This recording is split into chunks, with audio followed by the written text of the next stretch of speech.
Hey guys, this is something a little different, but welcome to my week in review music.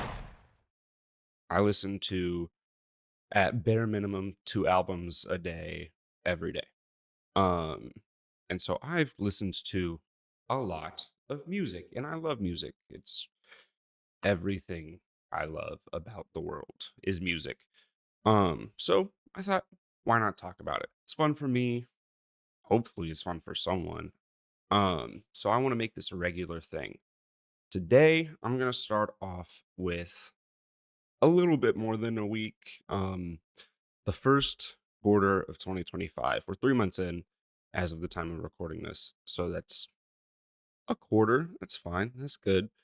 Um, and the format of this is albums of the quarter. I got a top five, songs of the quarter. I got a top five, and an artist of the quarter.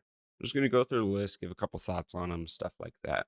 First off, for albums, no particular order, songs, no particular order. Albums. First one I have is Kinds of Blue by Miles Davis. I got super into jazz for a little bit this year. Still am. Love jazz. It's wonderful. And Miles Davis, just the smoothness of the trumpet, and obviously anything Coltrane touches is gold. So it was just so lovely to listen to.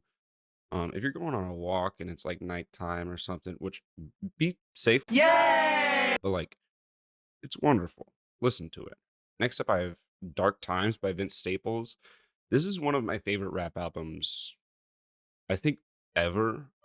That might be recency bias, but I mean, the production, the vulnerability on this, it rhyme schemes have never been like super big staples of it, no pun intended, of Vince Staples' career, but he starts to get a little bit more in depth with how they help to progress the story. We see that on Black and Blue, one of my favorite songs. Um, it's just so raw and so true to who he is, and we see a lot of blues influence, and I love blues. So I loved that album so much. Next, we have Ants from Up There by Black Country New Road. A super raw album as everything they have put out so far is. This is I'm recording this a day before, or maybe 2 days before their new album comes out. So I'm excited to listen to that. But yeah, Ants from Up There, it was just so raw. Obviously, the vocalist has since changed, but still, like, their sound is just so unique and so odd, but it like scratches that itch in my brain for some reason. Their lyricism is very inventive, very metaphorical, and I kind of just love that. Um, my fourth album that I have here is Shawcross by Good Morning. If you have not heard of Good Morning, go listen to Good Morning. They're wonderful. They are lovely. It's this indie band, not like super alternative, but like indie, very vibey. A little sad, just a warning, but like so incredibly good at creating an atmosphere um in their music. It just sounds so full. And I love the effects they put on their vocals. It sounds so far away, yet like it's whispering in your ear. It's kind of odd, but really cool. And then the last album I have is an album I will never in my life stop talking about. It's probably a top five album for me ever. Released in 2013. This is Sound and Color by Alabama Shakes. And I need to clarify something here. All these albums are albums I've listened to for the first time in this time, except for this one. This one, I just want to talk about Sound and Color. But all the other music that I talk about in these videos is going to be just things I've listened to in the past week, trying to highlight some new artists, stuff like that. But Sound and Color by the Alabama Shakes, Brittany Howard, you are a genius. I love you. She's doing some like alternative metal rock things right now, which is crazy and I love it. Um, but yeah, so Alabama Shakes, Sound and Color, go check it out if you haven't. Go check out Brittany Howard's um original stuff. That's all her solo projects, things like that. Please.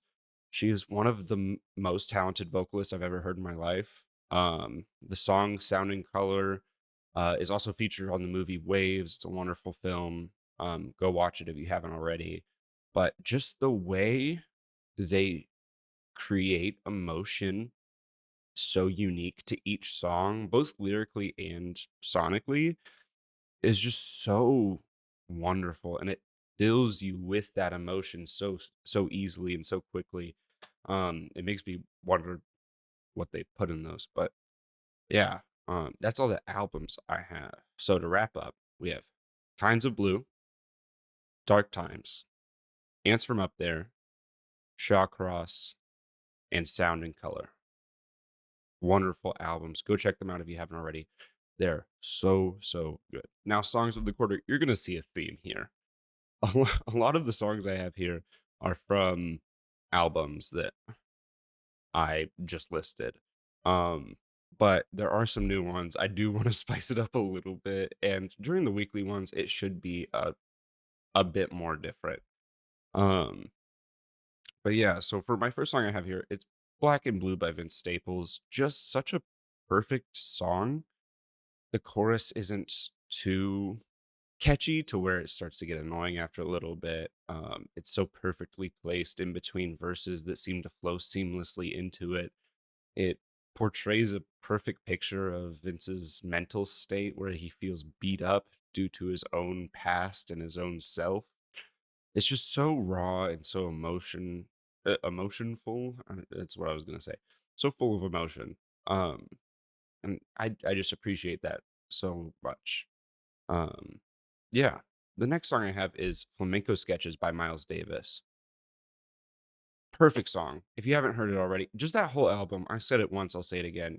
Kind of Blue is perfect.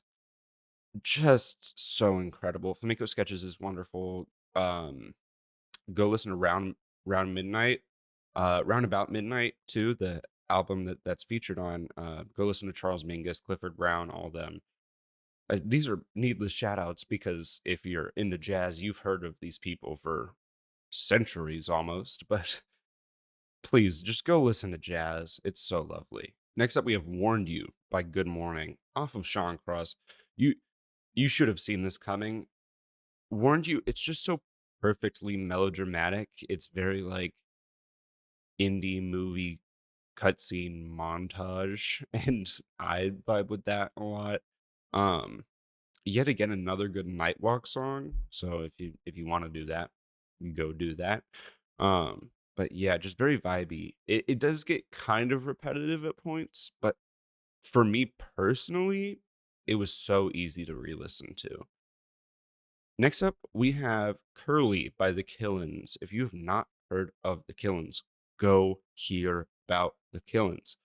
They don't have a ton of music out right now, but they're working on new stuff. I think they're on tour kind of right now.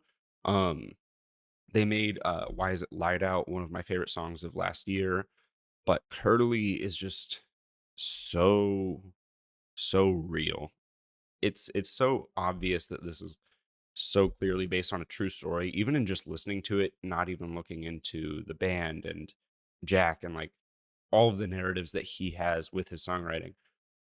But it's just so beautiful how such an absurd scenario is so almost peaceful and beautiful, even though the insanity of the actual situation is preposterous.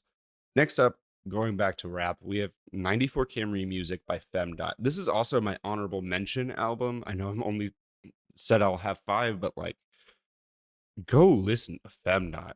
Fem is wonderful. He's so talented. The rhythm and the delivery of his lines are so good, and they're only overshadowed by his lyrics, which are so in-depth and very clearly well thought out and purposeful. The production is beautiful. The beats always line up perfectly. Snuck Out to Maddie's is one of those storytelling songs like Sing About Me, not to the same level because obviously we're talking about Kendrick Lamar, but it's one of the storytelling songs. Like Wilshire is a little bit of a better example due to the rhythm of it. But he's just so talented, and I think more people need to pay attention to him. He should be a lot more mainstream than he is due to his talent, raw vocality, And his overall stage presence, from what I've seen, looks incredible too. He seems like such a talented rapper. Get on the Fem train when you can. But yeah, 94 Camry Music, great album, great song. Love it. To recap, that's Black and Blue, Vince Staples, Flamenco Sketches, Miles Davis, Warned You, Good Morning, Curly, The Killins, and 94 Camry Music, Femdot. Lastly, we have our Artists of the Quarter. Now, for this, I want to clarify something real quick. I'm not just choosing like my favorite artist of the quarter. That's part of it. I have to like you as an artist to want to like suggest you to people, but I also want to highlight someone who may not be as known. I feel like what's the point of putting my artists of the quarter as like Vince Staples? He's very well known. Obviously, if you haven't heard of him, go listen to him. But like, why would I put Kendrick Lamar as my artist of the quarter when it's like, duh, everyone loves Kendrick Lamar? No, I want to try and highlight someone with the very small platform I have to a new person. Go find new music. It's so unbelievably easy. Just do it. There's no excuse not to. So, anyways, without further ado, my artist of the quarter is TG Black. TGBLK. She is so good, dude. It's just like kind of crazy. The smoothness of her delivery. Go listen to Genuine, and then there's I I can't remember all the letters, but it's like NYGTR. I don't know. Go look her up. It's one of her most popular songs. The boom bap style delivery, along with the R&B that she brings to the table to add some melodies to her flow, is just so creative and it's so lovely. That's why I think that she is the perfect artist of the quarter. She's not too known. She's a little known, but she's not too known. So go check out TG Black if you haven't already. And with that, that is my week in review music. Um, Come back next time if you're watching this on YouTube. Go check out TikTok, Instagram, all those things, and vice versa. Next time we will have a week, an actual week of music that we will be talking about, and it's gonna be great. It's gonna be so cool. So make sure to come back for that. I will see you guys next time. Hope y'all have a good day.